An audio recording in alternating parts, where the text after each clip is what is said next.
إن تنصروا الله ينصركم ويثبت أقدامكم. Setan menggoda manusia sampai menjelang mati. Ketika diusir oleh Allah dan dicap sebagai pembangkang, dia bersumpah di hadapan Allah dengan semangat hasad kepada Adam dan keturunannya. Iblis menjawab, "Karena engkau telah menghukum saya tersesat, saya benar-benar akan menghalang-halangi mereka dari jalan engkau yang lurus. Kemudian saya akan mendatangi mereka dari muka dan dari belakang mereka, dari kanan dan dari kiri mereka. Dan engkau tidak akan mendapati kebanyakan mereka bersyukur atau taat." Quran Surat Al-A'raf ayat 16 dan 17. Dalam hadis dari Abu Sa'id Al-Khudri radhiyallahu anhu, Nabi SAW bersabda, yang artinya, Iblis bersumpah, "Demi keagunganmu ya Rob, aku tidak akan pernah berhenti untuk menyesatkan hamba-hambamu selama ruh mereka masih dikandung jasad." Allah berfirman, "Demi keagungan dan kemuliaanku, aku akan senantiasa memberikan ampunan untuk mereka selama mereka memohon ampun kepadaku." Hadis riwayat Ahmad dan dihasankan Syu'aib Al-Arnaut. Atas sumpah ini, iblis dan bala tentaranya sangat antusias untuk menyesatkan manusia, terutama di suasana-suasana genting ketika manusia di posisi sangat labil. Dari Jabir bin Abdullah radhiyallahu anhuma, Nabi SAW bersabda, yang artinya, "Sesungguhnya setan mendatangi kalian dalam segala urusan kalian." Hadis riwayat Muslim. Setan mendatangi manusia ketika sakaratul maut. Itulah detik-detik yang paling menentukan nasib manusia di akhirat. Karena semua amal dinilai berdasarkan ujungnya. Di saat itulah, setan tidak akan menyia-nyiakan kesempatan. Bisa jadi, dia akan mendatangi manusia ketika kematian. Karena itu, salah satu doa Nabi SAW, beliau memohon perlindungan kepada Allah agar tidak disesatkan setan ketika kematian. Dalam salah satu doanya, Nabi SAW mengucapkan, "Wa a'udzu bika ayyatakhabbatani syaitanu 'indal maut." Yang artinya, aku berlindung kepadamu agar tidak disesatkan setan ketika kematian. Hadis riwayat Ahmad, Abu Daud, dan disahihkan Al-Albani. Al-Khattabi menjelaskan hadis di atas dengan menyebutkan beberapa bentuk gangguan setan ketika mendekati kematian. Nabi SAW berlindung dari disesatkan setan ketika kematian. Bentuknya adalah setan mengganggunya ketika dia hendak meninggal dunia. Lalu setan menyesatkannya sehingga menghalangi dia untuk bertaubat atau menutupi dirinya sehingga tidak mau memperbaiki urusannya atau memohon maaf dari kedzaliman yang pernah dia lakukan. Atau membuat dia merasa putus asa dari rahmat Allah.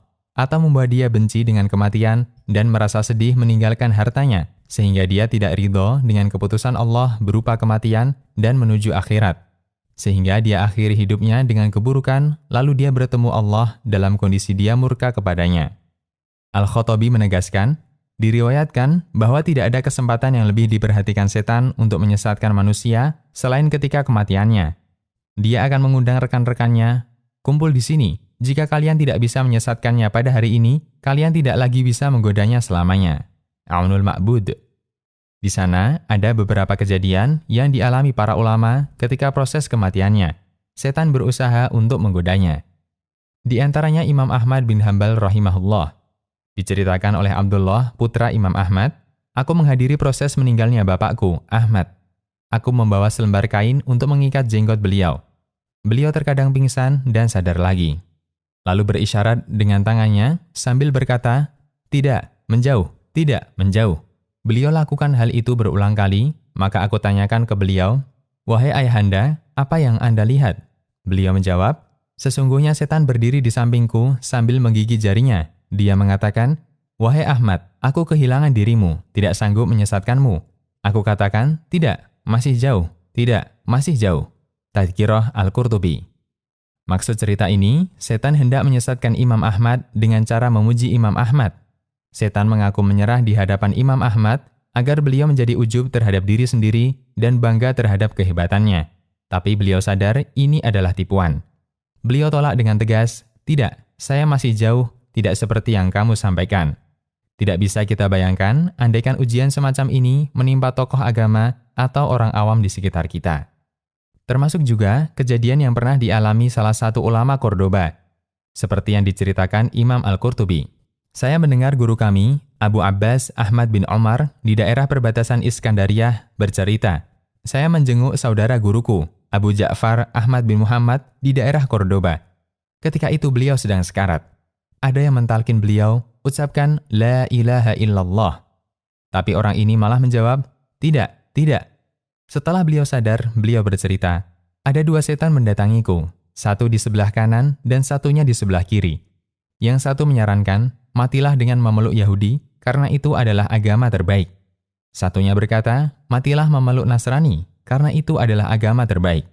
Lalu aku menjawab, tidak, tidak. Tadkirah Al-Qurtubi. Memang tidak semua orang mengalaminya. Ada yang mengalami kejadian demikian dan ada yang tidak mengalami.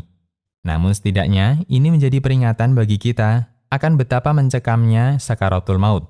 Karena yang menentukan status manusia adalah ujung hidupnya. Nabi SAW bersabda yang artinya nilai amal ditentukan keadaan akhirnya.